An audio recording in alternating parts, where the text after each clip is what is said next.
Hello everyone, কেমন আছেন সকলে? আগের ভিডিওতে আমি শাক ভাজা দেখিয়েছি, শাক ভাজা করেছিলাম। তাই এখন করছি মাছের ঝোল। শাক ভাজার কড়াইটা ধুইনি, সেই কড়াইয়ে তেল দিয়ে দিয়েছি। এখন ভেজে নেব আলু। আপনারা কেমন আছেন সকলে? আশা করি যে যার মতো করে ভালো আছেন।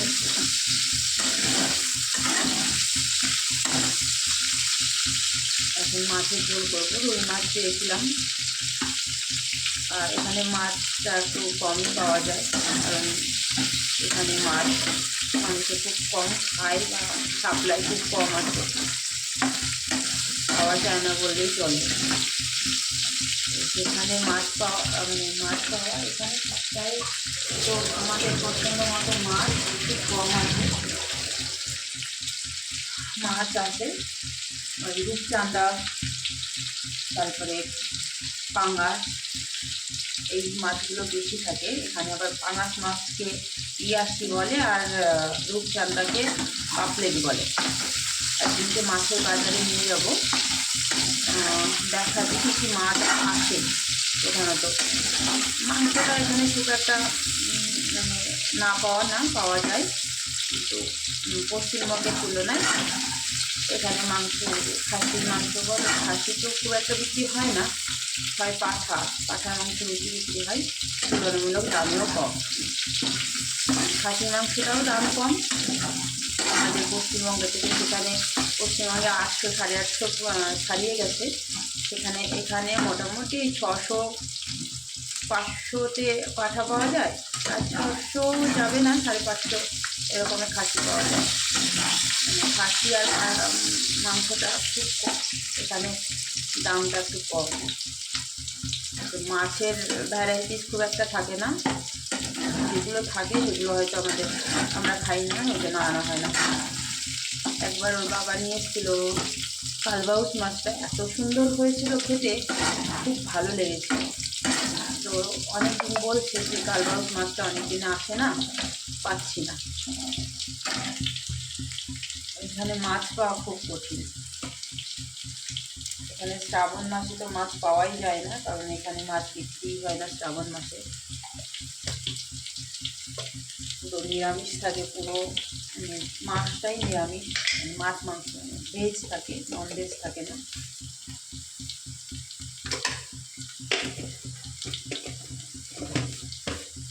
এখানে আসা আমার প্রায় 6 থেকে 7 মাস হতে আসলো। আমি এসেছি আগস্ট মাসে, তো এই মাসটা গেলে পরে মোটামুটি 7 মাস তো হয়ে যাবে।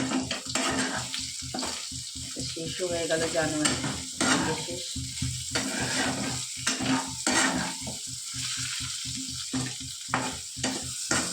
আজকে একটু নতুন ধরনের মাছের ঝোলটা রান্না করবো, যেহেতু ভাপা করবো ভেবেছি। ভাপা করবো, এবার ওটাকে সর্ষে বাটা দিয়ে তার মধ্যে একটু আলু কেটে দিলাম, যাতে একটু সবজিও যায় পেটে।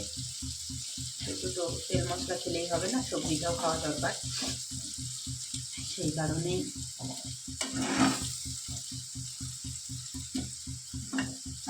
আলু প্রায় সেদ্ধ হয়ে এসে ভাজা হয়ে গেছে। দেখো আমি বাটিতে গুলিয়ে রেখেছি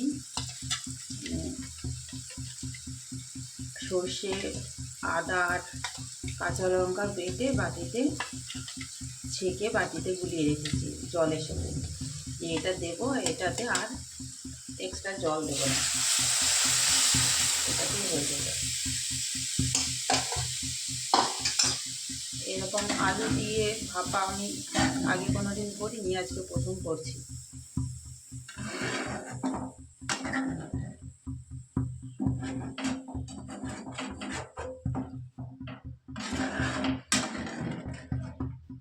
অবশ্যই এটা রান্নার ভিডিও নয়, কারণ আমরা এইভাবে রান্না করে খাই, সেটাই তুলে ধরলাম। আজকে আমি ঠিক করেছি যে আমি লাইফস্টাইল আমার কেমন করে কাটাই সেটাই আপনাদের কাছে তুলে ধরব।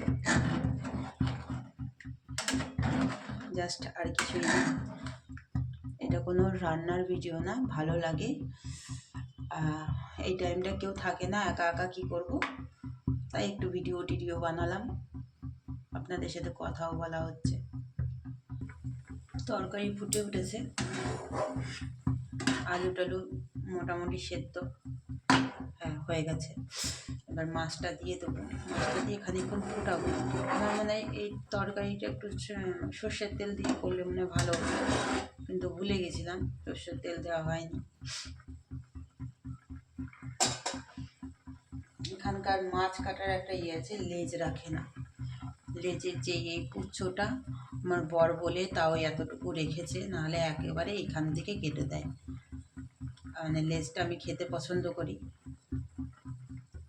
এই লেজটা দেখলে বর বলবে যে এত ছোট লেজ কেটেছে।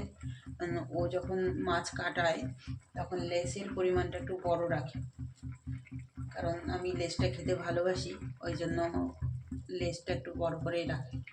কিন্তু মনে হয় ও খেয়াল করেনি, যার জন্য লেজটা এত ছোট হয়ে গেছে। এখানে ঠান্ডা আবার ফিরে আসছে।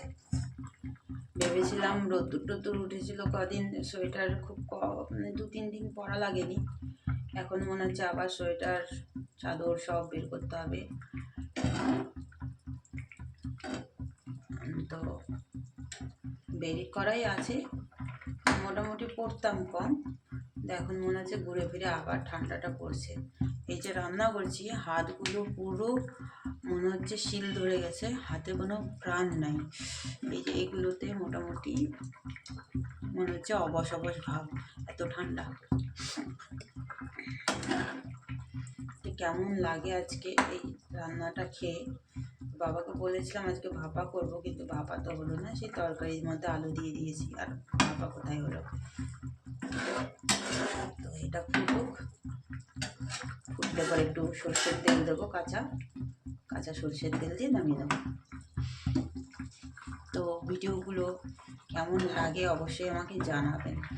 যেহেতু নতুন নতুন ভিডিও ছাড়ছি, কোনো অভিজ্ঞতা নাই, সবারই ভিডিও দেখি ঠিকই, কিন্তু নিজের কোনো ছাড়ারও অভিজ্ঞতা নাই, কথাবার্তা বলারও সেরকম মানে এক্সপার্ট নই আমি। যেরকম ভালো লাগছে একা একা বসে বসে বোকার মতো রান্না করার থেকে মনে হলো একটু আপনাদের সাথে গল্পও করা হবে আর রান্নাটাও করা হবে, তার জন্য জাস্ট ভিডিওটা করা। ভিডিওটা কেমন লাগলো অবশ্যই কমেন্ট করে জানাবেন, ভালো লাগলে একটা লাইক করে দেবেন।